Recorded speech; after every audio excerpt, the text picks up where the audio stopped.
sejam bem-vindos mais uma vez ao nosso canal Alimento do Céu.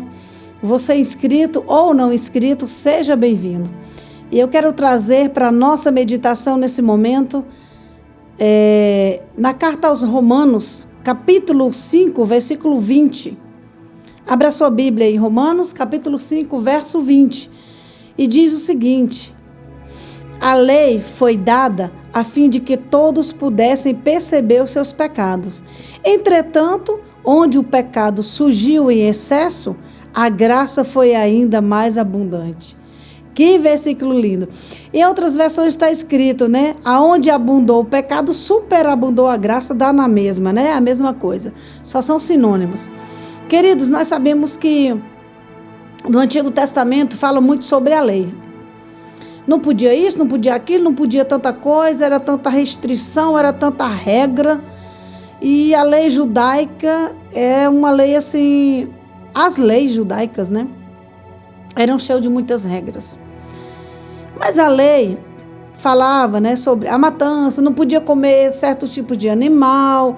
Então, a palavra de Deus aqui, através de Paulo, diz que a lei, ela foi dada a fim de que todos pudessem perceber os seus pecados. Eu vou trazer o exemplo, para que a gente possa entender melhor. A lei de trânsito. Por que existe a lei de trânsito? Para você saber quando você está dirigindo errado. A lei de trânsito também não só no semáforo, mas em placas, por exemplo. Existe uma placa que está escrito lá, proibido estacionar. Se não existisse essa placa indicando que é proibido estacionar naquele local, você estacionaria, apesar de que a gente sabe que existe ainda os engraçadinhos, que mesmo conhecendo a proibição, ainda fazem de maneira errada, né? Mas a lei de trânsito, ela existe para isso. Se você cometer qualquer erro em relação à lei de trânsito, você é punido. Em alguns casos, você é até preso, né? Então, é para isso que a lei existe. E Paulo diz aqui que a lei existia naquela época para que todos pudessem perceber os seus pecados. Porque se você não tem uma lei que diz que você está errado ou você está certo, você não vai saber. Se não existisse a lei, as pessoas não iam saber o que era pecado ou não.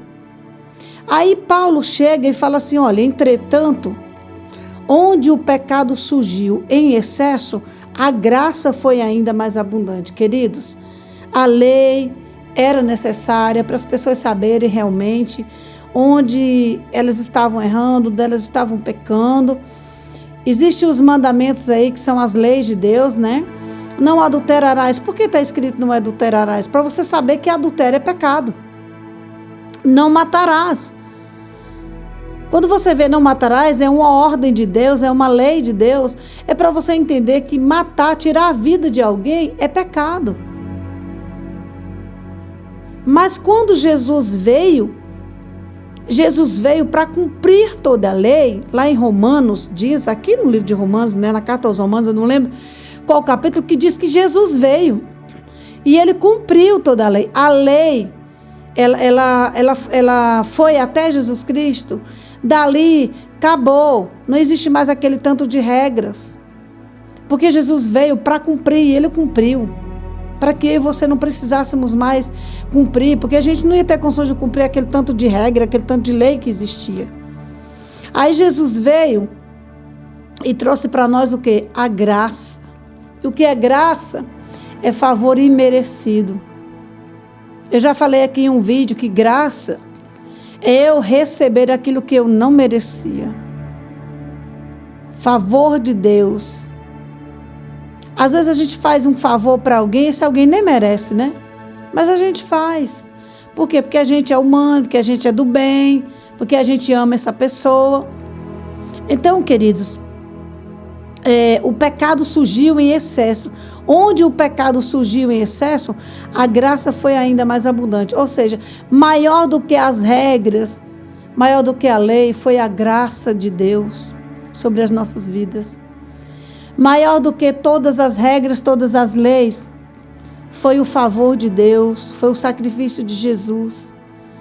Então, queridos, se você hoje, que já é um crente no Senhor, é um servo de Deus, é uma serva de Deus, saiba que o tempo, o teu passado, o tempo da ignorância, onde você não conhecia o Senhor Jesus, onde você não tinha tido ainda um encontro com esse Jesus, tudo aquilo, todo erro, todo pecado, não importa o que você praticou. Você pode ter tido uma vida de pecado abundante, mas eu te digo uma coisa, mais abundante do que a vida de pecado que você teve, é a graça de Deus que te alcançou. Foi a graça de Deus que te encontrou. Foi a graça de Deus que te salvou. Você é salvo pela graça de Deus mediante a fé em Jesus Cristo. Então, em nome de Jesus, quando você vê alguém, muitos hoje criticam. Quantas vezes a gente vê pessoas criticando homens e mulheres que foram salvos, libertos, transformados pela graça de Deus, pelo poder de Deus, pela palavra. E as pessoas, em vez de falarem parabéns, você hoje é um homem, um novo homem, uma nova mulher, muitos criticam.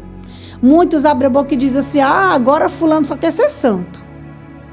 O fulano agora diz que agora é crente. Agora entregou a vida para Jesus, é crente. Critica uma vida que foi transformada. E sabe por que essas pessoas fazem isso? Porque elas ainda não foram alcançadas por essa graça que é muito mais abundante do que o pecado da humanidade. A graça de Deus nos alcançou. A graça de Deus quer te alcançar. Você que ainda não se entregou para Jesus. Você que ainda não orou e não falou ainda: Jesus, entra na minha casa. Igual o hino, né? Entra na minha casa. Muitos cantam esse hino, mas não tem noção do que estão falando. Falam por falar, cantam por cantar. Mas esse hino é uma oração, é uma entrega. Quando você abrir a boca para você louvar, para você cantar esse hino: entra na minha casa, entra na minha vida, mexe com minha estrutura. Sabe o que é isso? Quando você abre a boca e diz: Senhor, mexe com a minha estrutura, você está dando todo o direito e você está dando liberdade para Deus mexer mesmo.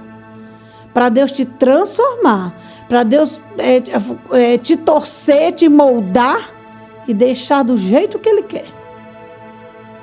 Presta atenção quando você for cantar esse hino agora. Depois dessa palavra, eu tenho certeza que você vai pensar antes de cantar esse hino, antes de louvar ao Senhor com esse hino. Porque quando você pedir para Ele entrar na tua casa, que é isso, é o coração.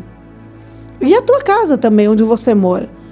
Quando você pedir para Ele entrar na tua vida, Ele vai sondar o teu coração se realmente você está apenas cantando ou se você realmente está convidando para entrar na tua casa, na tua vida e mexer com a tua estrutura. Porque quando Ele entra e mexe, o pecado que é abundante na tua vida, ele vai ser substituído pela graça abundante do Senhor. A graça transformadora. A graça que vem para mudar e transformar a tua vida por completo. Eu te convido a orar agora. Vamos orar. Você que já é cristão, vamos orar pedindo que a graça do Senhor, ela alcance aqueles que ainda não conhecem a Jesus. Santo e maravilhoso Pai, nesse momento, Deus, eu quero clamar em favor das vidas que ainda não tiveram encontro com o Senhor Jesus. A palavra do Senhor diz que o apóstolo Paulo, ele estava indo, Senhor, até a cidade de Damasco para prender os cristãos, porque ele era perseguidor da igreja de Jesus. Mas no caminho, Paulo teve um encontro com Jesus. E aquele Paulo que pecava, que tinha uma vida abundante de pecado, ele conheceu a graça de Jesus, o favor imerecido de Jesus, que veio sobre ele e o transformou. E o fez ele um novo homem. Deus, visita essa pessoa que acabou de ouvir essa palavra, que está orando comigo. Visita esse homem e essa mulher que ainda não tiveram esse privilégio de ter esse encontro contigo. Um encontro que transforma. Porque não existe ser humano que tenha um encontro com Jesus para não ser totalmente transformado, transformada. Faz isso, Senhor, que a tua graça alcance essas pessoas que estão orando comigo. Que a tua graça, a abundante graça, visite essas pessoas e os abençoe. É o que eu te peço e te agradeço em nome de Jesus. Que a graça do Senhor te alcance, que a graça do Senhor te envolva, te transforme e faça de você um novo homem, uma nova mulher. Em nome de Jesus.